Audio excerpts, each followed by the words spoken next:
Hey guys, Theo from CloudNC here.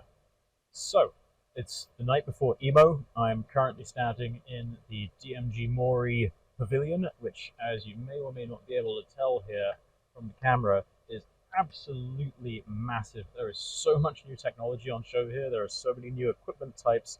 There's really so much to see. And I wish everybody could come to this show.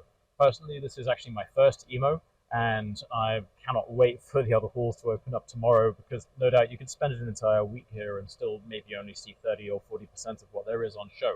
So, what I'm going to do is I'm going to be running around the show. I'm going to take my camera with me, I'm going to take my microphone, and I'm going to try and showcase and highlight some of the favorite new pieces of technology that I see.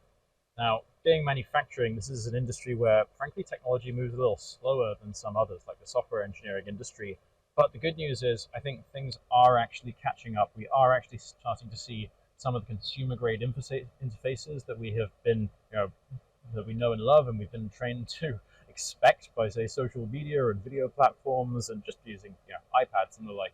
We're also seeing greater accuracy. We're also seeing more powerful and many larger format machines than we would have done in years past. Really, everything that there is in the industry is actually on show here. So I'm super excited to see what there is on offer, and I'm very, very excited to get the industry's thoughts on Cam Assist. I'm probably going to spend about half of each day flitting between my stands, between Autodesk stands, and then into the DMG Mori Hall. And the rest of it, I'm going to be out and about, and we're going to see what the rest of the industry has to bring.